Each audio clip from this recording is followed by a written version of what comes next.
अथ 2सप्ततितमः सर्गः। गोदानमङ्गलं तमुक्तवन्तं वैदेहं विश्वामित्रो महामुनिः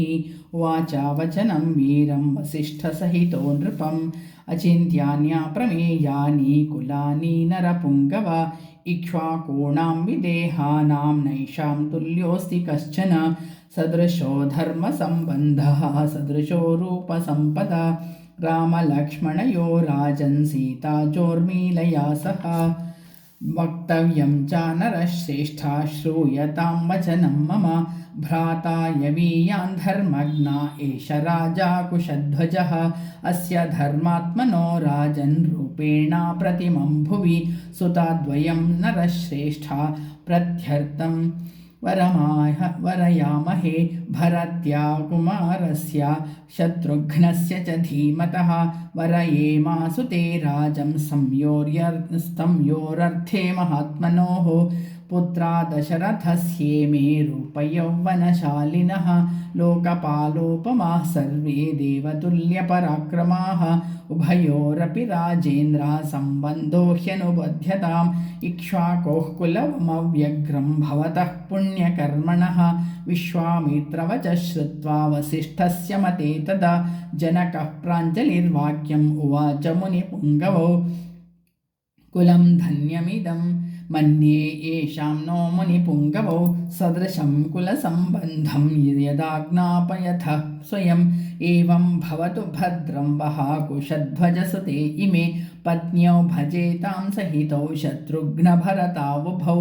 एकाह्ना राजपुत्रीणां चतुश्रूणां महामुने पाणीन् गृह्णन्तु चत्वारो राजपुत्रा महाबलाः उत्तरे दिवसे ब्रह्मन् फल्गुनीभ्यां मनीषिणः वैवाहिकं प्रशंसन्ति भगो यत्र प्रजापतिः एवमुक्त्वा वचः सौम्यां प्रत्युत्थाय कृताञ्जलिः उभौ मुनिवरौ राजा जनको वाक्यमब्रवीत् परो धर्मः कृतो मह्यं शिष्यस्मि भवतो सदा इमान्यासनमुख्यानि आसातां मुनिपुङ्गवौ यथा दशरथस्येयं तथा योध्यापुरी मम प्रभुत्वे नास्ति सन्देहो यथार्हं कर्तुमर्हथा तथा ब्रुवति वैदेहे जनके रघुनन्दनः राजा दशरथो हृष्टः प्रत्युवाचा महीपतिं युवामसङ्ख्ये गुणौ भ्रातरौ मिथिलेश्वरौ ऋषयो राजसङ्घाश्च भवद्भ्यामभिपूजिताः स्वस्ति प्राप्नुहि भद्रन्ते गमिष्यामि स्वमालयं श्राद्धकर्माणि सर्वाणि विधास्या इति चाब्रवीत् तमापृष्ट्वा नरपतिं राजा दशरथस्तदा मुनीन्द्रौ तौ पुरस्कृत्य जगामाशु महायशाः स गत्वा निलयं राजा श्राद्धं कृत्वा विधानतः प्रभाते काल्यमुत्थाय चक्रे गोदानमुत्तमं गवां शतसहस्राणि ब्राह्मणेभ्यो नराधिपः एकैकशो ददौ राजा पुत्रानुद्दिश्य धर्मतः सुवर्णशृङ्गसम्पन्नाः सवत्सः कांस्यदोहनाः गवां शतसहस्राणि चत्वारि पुरुषशभः वित्तमन्यच्छ सुबहु द्विजेभ्यो रघुनन्दनः ददौ गोदानमुद्दिश्य पुत्राणां पुत्रवत्सलः स सुतैः कृतगोदानैः वृतस्थो नृपतिस्तदा लोकपालैरिव भाति वृतः सौम्यः प्रजापतिः। तत्सदिति श्रीमद् रामायणे वाल्मीकिये आदिकाव्ये चतुर्विंशतिसहस्रिकायां संहितायां बालकाण्डे गोदानमङ्गलं नाम 2सप्ततितमः सर्गः। अथ 3सप्ततितमः सर्गः। दशरथपुत्रोद्वाहः यस्मिंस्तु दिवसे राजा चक्रे गोदानमुत्तमं तस्मिंस्तु दिवसे शूरो युधाजित् समुपेयिवान् पुत्रः केकयराजस्य साक्षात् भरतमातुलः दृष्ट्वा पृष्ट्वा च कुशलं राजानामिदमब्रवीत् केकयाधिपति राजा स्नेहात् कुशलमब्रवीत् येषां कुशलकामोऽसि तेषां सम्प्रत्यनामयम् स्वश्रियं मम राजेन्द्र द्रष्टुकामो महीपतिः तदर्थमुपयातोऽहम् अयोध्यां रघुनन्दन श्रुत्वा त्वहमहोध्यायं विवाहार्थं तवात्मजान् मिथिलामुपयांस्तस्तु त्वया सह महीपते त्वरयाभ्युपयातोऽहं द्रष्टुकामः स्वसुतम् अथ राजा दशरथः प्रियातीर्थमुपस्थितं दृष्ट्वा परमसत्कारैः पूजनार्हामपूजयत् ततस्तामुषितो रात्रिं सह पुत्रैर्महात्मभिः प्रभाते पुनरुत्थाय कृत्वा कर्माणि कर्मवित् ऋषिं सदा पुरस्कृत्य यज्ञवाटमुपागमम् युक्ते मुहूर्ते विजये सर्वाभरणभूषितैः भ्रातृभिः सहितो रामः कृतकौतुकमङ्गलः वसिष्ठं पुरतः कृत्वा महर्षिर्नपरानपि पितुः समीपमाश्रित्य तस्थो भ्रातृभिरावृतः वसिष्ठो भगवानेत्या वैदेहामिदमब्रवीत् राजा दशरथो राजन् कृतकौतुकमङ्गलैः पुत्रैर्नरवरश्रेष्ठा दाता रामभिकाङ्क्षते दात्र प्रतिगृहीत्राभ्यां सर्वार्थाः प्रभवन्ति स्वधर्मं प्रतिपद्वस्व कृत्वा वैदेह्यमुत्तमम् इत्युक्तः परमोदारो वसिष्ठेन महात्मना प्रत्युवाचा महातेजा वाक्यं परमधर्मवित् कः स्थितः प्रतिहारो मे कस्याज्ञा सम्प्रतीक्षते स्वगृहे को विचारोऽस्ति यथा राज्यमिदं तव कृतकौतुकसर्वस्वावेदी मूलमुपागताः मम कन्या मुनिश्रेष्ठा दीप्ता वह्नेर्यथा सज्जोऽहं त्वत्प्रतीक्षोऽस्मि वेद्यामस्यां प्रतिष्ठितः अविघ्नं क्रियतां सर्वं किमर्थं हि विलम्भ्यते तद्वाक्यं जनकेनोक्तं श्रुत्वा दशरथस्तदा प्रवेशयामास सुतान् सर्वान् ऋषिगणानपि ततो राजा विदेहानां वसिष्ठमिदमब्रवीत् कारयस्व ऋषे सर्वं ऋषिभिः सह धार्मिक रामस्य क्रियां वैवाहिकीं प्रभो तथेत्युक्त्वा जनकं वसिष्ठो भगवान् ऋषिः विश्वामित्रं पुरस्कृत्य शतानन्दं च धार्मिकं प्रपामध्ये तु विधिवद्वेदितं कृत्वा महातपाः अलञ्चकारातां वेदिं गन्धपुष्पै समन्ततः सुवर्णपालिकाभिश्च छिद्रकुम्भैश्च शाङ्करैः अङ्कुराढ्यैः शरावैश्च धूपपात्रैः सधूपकैः शङ्खपात्रैः स्रुवैः सृग्भिः पात्रैरज्ञाभिपूरितैः लाजपूर्णैश्च पात्रेभिः रक्षतैरपि संकृतैः दर्भैः समये समास्तीर्य विधिवन्मन्त्रपूर्वकम् अग्निमाधाय वैद्यां तो विधिमन्त्रपुरस्कृतं जुहावाग्नो महातेजा वसिष्ठो भगवान् ऋषिः ततः सीतां समानीय सर्वाभरणभूषितां समक्षमग्निः संस्थाप्य राघवाभिमुखे तदा अब्रवीज्जनको राजा कौसल्यानन्दवर्धनम् इयं सीता मम सुता सह धर्मचरी तव प्रतीच्छाचैनां भद्रन्ते पाणिं गृह्णीष्टरा पाणिना पतिव्रता महाभागा छायेवानुगता सदा इत्युक्त्वा प्राक्षिपद्राजा मन्त्रपूतं जलं तदा साधु साध्विति देवानां ऋषीणां वदतां तदा देवदुन्दुभिः निर्घोषः पुष्पवर्षो महानभूत् एवं दत्त्वा सुतां सीता मन्त्रोदकपुरस्कृताम् अब्रवीज्जनको राजा हर्षेणाभिपरिप्लुतः लक्ष्मणा गच्छ भद्रन्ते ऊर्मिलामुद्यतां मया प्रतीच्छापाणिं गृह्णीष्व मा भूत्कालस्य पर्ययः तमेव मुक्त्वा जनको भरतं चाभ्यभाषत पाणिं गृहाणा माण्डव्याः पाणिना रघुनन्दन शत्रुघ्नं चापि धर्मात्मा अब्रवीज्जनकेश्वरः श्रुतकीर्त्या महाबाहो पाणिं गृह्णीष्व पाणिना सर्वे भवन्तः सौम्याश्च सर्वे सुचरितव्रताः पत्नीभिः सन्तु काकुत्स्थामा भूत्कालस्य पर्ययः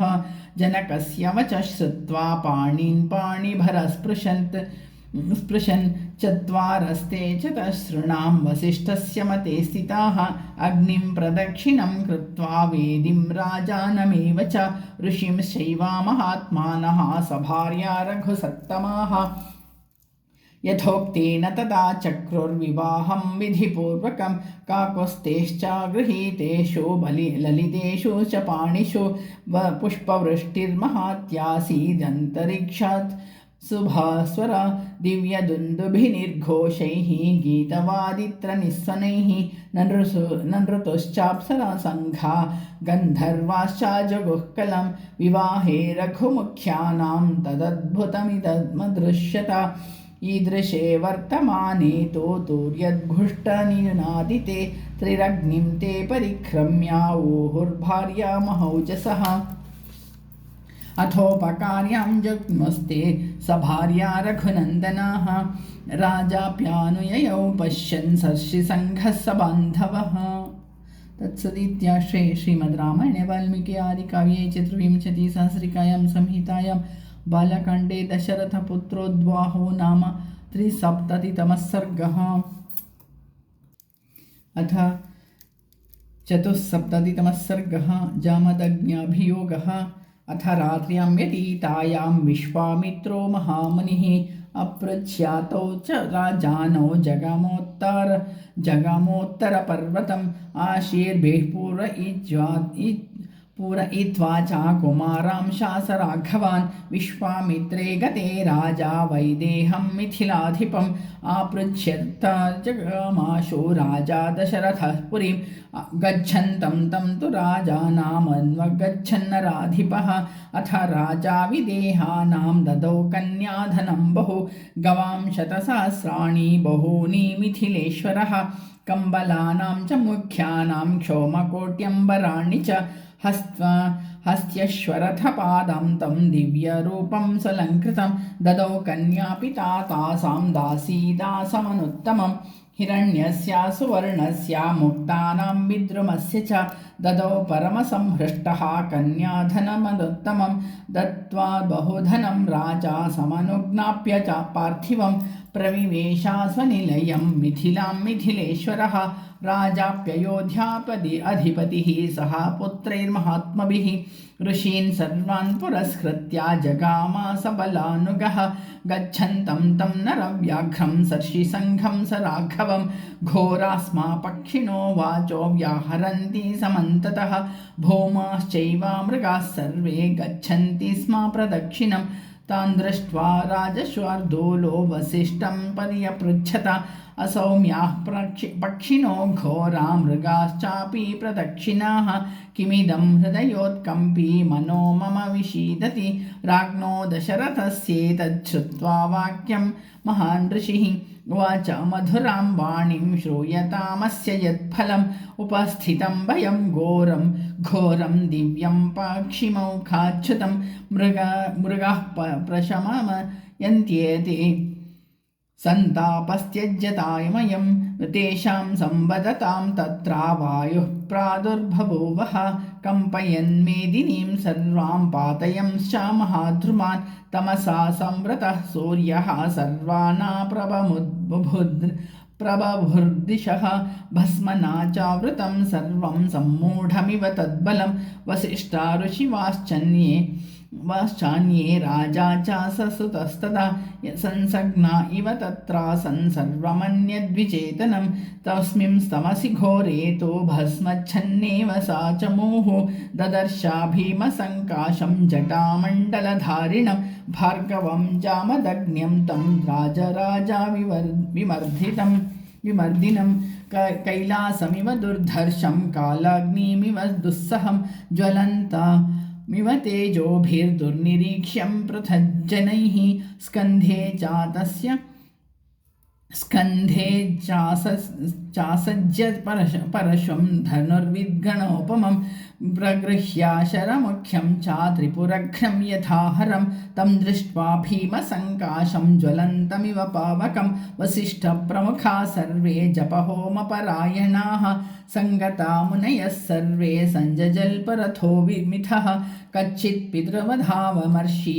क्षत्रं नोत्सादयिष्यति पूर्वं क्षत्रवधं कृत्वा गतमन्युर्गतज्वरः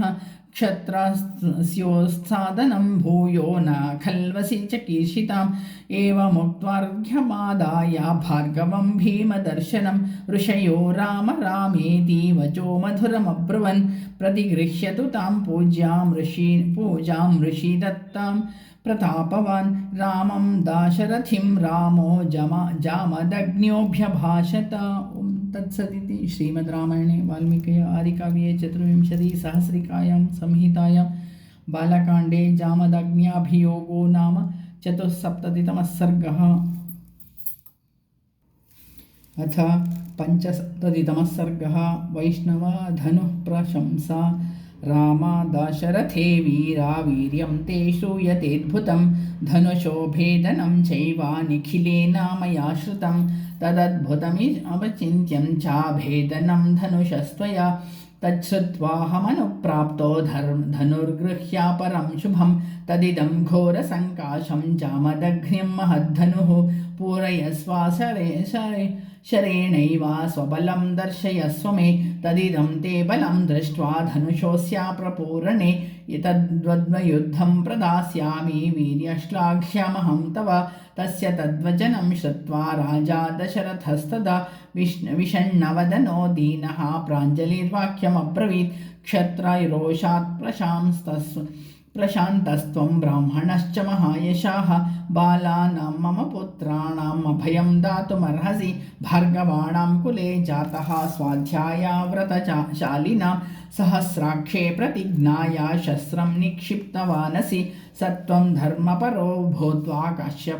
कश्यपाया वसुन्धरां दत्तावनामुपागम्य महेन्द्राकृतकेतनः मम सर्वविनाशाय सम्प्राप्तस्त्वं महामुने न चैकस्मिन् हते रामे सर्वे जीवामहे वयं ब्रुवत्येवं दशरथे जामदग्न्यः प्रतापवान् अनादृत्यैव तद्वाक्यं रामेवाभ्याभाषत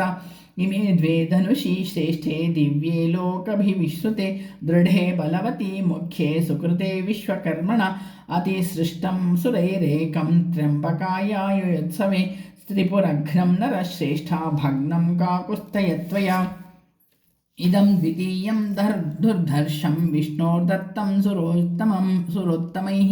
तदिदं वैष्णवं रामाधनुः पुरपुरञ्जयं समानासारं काकुत्स्था रौद्रेणा धनुषा त्विदं तदा तु देवताः सर्वा पृच्छन्ति स्म पितामहं शितिकण्ठस्य विष्णोस्य बालाबलनिरीक्षया अभिप्रायं तु विघ्नाया देवतानां पितामहः विरोधं जनयामासा तयोः सत्त्वपरीक्षया विरोधे च महाद्युद्धम् अभवद्रोहमहर्षणं शितिकण्ठस्य विष्णोश्च परस्परजयेशिनोः तदा तो जृम्भितं चैवं धनुर्भीमपराक्रमं हङ्कारेण महादेवः स्तम्भितोतः त्रिलोचनः देवैस्तदा समागम्य सर्षिसङ्घैः सचारणैः याचितो प्रशमं तत्र जग्मुतस्थो सुरोत्तमो जृम्भितं तद्धनुर्दृष्ट्वा शैवं विष्णुपराक्रमैः अधिकं मेनिरे विष्णुं देवाः सर्षिगणस्तदा धनुर्रुद्रस्तु संक्रुद्धो विदेहेषु महायशाः देवरातस्य राजर्षे ददौ हस्ते ससायकम् इदं च वैष्णवं रामाधनुः परपुरञ्जयं रुचिके भार्गवे प्राधाद्विष्णुः सन्न्यासमुत्तमं रुचिकस्तो महातेजाः पुत्रस्य प्रतिकर्मणः पितुर्मम ददौ दिव्यं जमदग्निर्महात्मनः न्यस्तशस्त्रे पितरि मे तपोबलसमन्विते अर्जुनो विदधे मृत्युं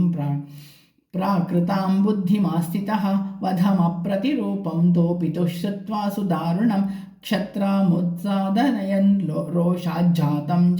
जातमेनकः जातमनेकशः पृथिवीं चाखिलां प्राप्य कश्यपाया महात्मने यज्ञस्यान्ते तदा रामा दक्षिणां पुण्यकर्मणे दत्त्वा महेन्द्रनिलयस्तपोबलसमन्वितः तदिदं वैष्णवं रामा पितृपैतामहं महत् क्षत्रधर्मं पुरस्कृत्य गृह्णीष्वाधनुरुत्तमं योजयस्वाधनुश्रेष्ठः शरं पुरपुरञ्जयं यदि शक्नोषि काकुत्स्था द्वन्द्वं दास्यामि ते ततः। तत्सदिति श्रीमद् रामायणे वाल्मीकि आदिकाव्ये चतुर्विंशतिसहस्रिकायां संहितायां बालकाण्डे वैष्णवधनुः प्रशंसा नाम पञ्चसप्ततितमः सर्गः। अथ षट्सप्ततितमः सर्गः। जामदग्न्या प्रतिष्ठभः। श्रुत्वा तच्चामदघ्नस्य वाक्यं दाशरथस्तथा गौरवाद्यन्त्रिकथः पीतो रामपथाब्रवीत् श्रुतवानस्मि यत्कर्मा कृतवानसि भार्गव अनुरुध्यामहे ब्रह्मन् पितुरान्यमास्थितः वीर्यहीनामिवाशक्तं क्षत्रधर्मेण भार्गव अवजानासि मे तेजः पश्य मेद्यापराक्रमम् इत्युक्त्वा राघवः क्रुद्धो भार्गवस्य शरासनं शरं चाप्रतिजग्राह हस्ताल्लघुपराक्रमः आरोप्यासाधनो रामः शरं सज्जं चकारः जामदग्न्यं ततो रामं रामः क्रुद्धो ब्रवीद्वचः ब्राह्मणोऽसीति मे पूज्यो विश्वामित्रकृतेन च तस्माच्चक्तो न ते रामा मोक्तं प्राणहरं शरम् इमां पादगतिं रामा तपोबलसमार्जितान् लोकान् अप्रतिमान् वा ते हनिष्यामि यदच्छसि न ह्ययं वैष्णवो दिव्यां शरः परपुरञ्जयः मोघः पतति वीर्येण बलदर्पविनाशनः वरायुधधरं रामं द्रष्टुसर्षिगणाः सुराः पितामहं पुरस्कृत्य समेतास्तत्र सर्वशः गन्धर्वाप्सरशरश्चैव सिद्धचारणकिन्नराः यक्षराक्षसनागाश्च तद्दृष्टं महदद्भुतं जडीकृते तदा लोके रामे वरधनुर्धरे निर्वीर्यो जामदग्न्योथा रामो राममुदैक्षत तेजोभिहतवीर्यत्वाज्जामदग्न्यो जडीकृतः रामं कमलपत्राक्षं मन्दमुवाचः कश्यपाया मया दत्ता यदा पूर्वं वसुन्धरा विषये मे न वास्तव्यामिति मां कश्यपो ब्रवीत् सोऽहं गुरुवचः कुर्वन् पृथिव्यां नवसे निशां तदा प्रतिज्ञा काकुत्स्था कृता भूः कश्यपस्य हि तदिमां त्वं गतिं वीरा हन्तुं नार्हसि राघव मनोजवं गमिष्यामि महेन्द्रं पर्वतोत्तमं लोकास्त्वप्रतिमा रामा निर्जितास्तपसा मया जहिताञ्चरमुख्येन मा भूत्कालस्य पर्ययः अक्षयं मधुहन्तारं जानामि त्वां सुरोत्तमं धनुषोऽस्यापरामर्शात् स्वस्तितेस्तु परन्तप एते सुरगणाः सर्वे निरीक्षन्ते समागताः त्वामप्रतिमकर्माणामप्रतिद्वन्द्वमाहवे न चेयं मम काकुत्स्था व्रीडा भवितुमर्हसि त्वया त्रैलोक्यनाथेन यदहं विमुखीकृतः शरमप्रतिमं रामा मोक्तुमर्हसि सुव्रत शरमोक्षे गमिष्यामि महेन्द्रं पर्वतोत्तमं तथा ब्रुवति रामे तु जामदग्ने प्रतापवान् रामो दाशरथि श्रीमान् चङ्क्षेप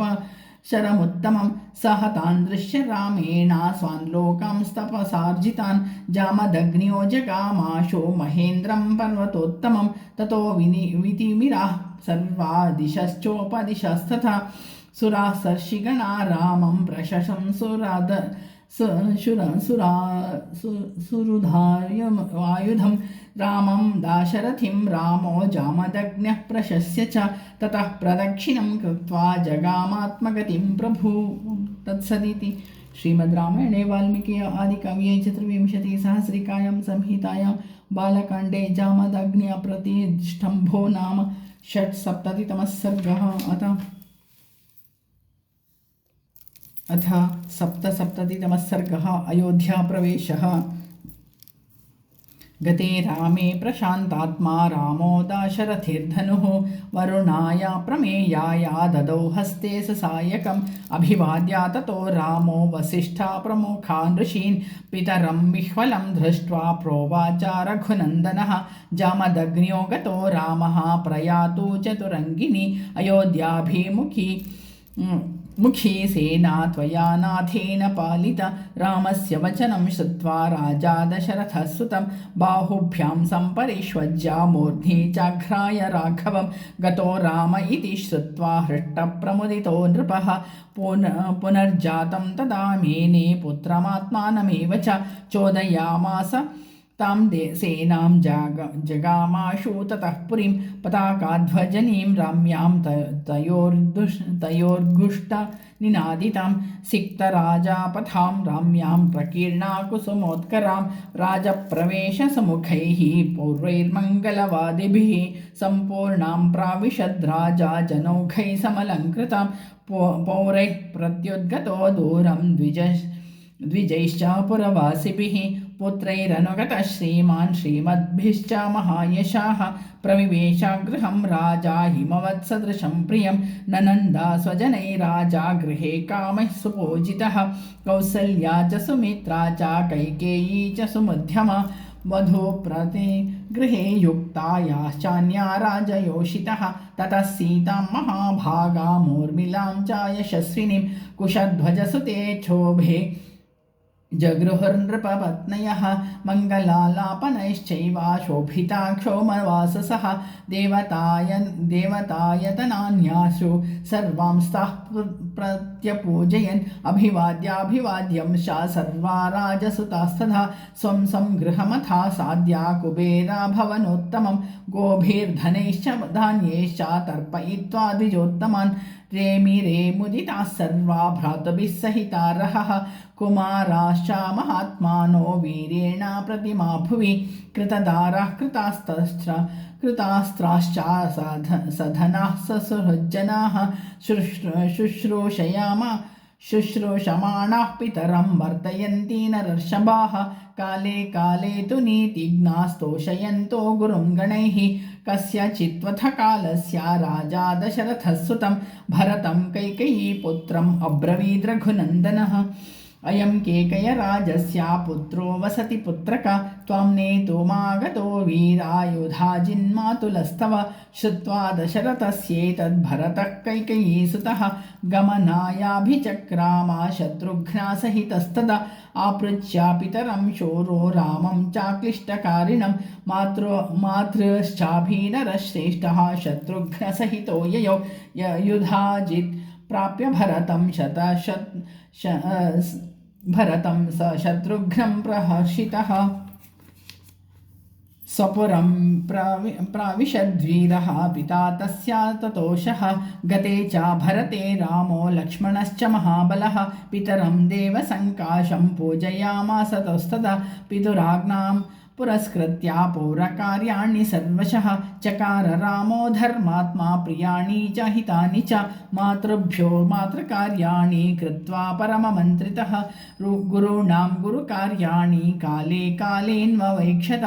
एवं दशरथः प्रीतो ब्राह्मणानैगमास्तदा रामस्य शीलवृत्तेन सर्वे विषयवासिनः तेषामतियशा लोके रामः सत्यपराक्रमः स्वयंभूरिव भूतानां बभूव गुणवत्तरः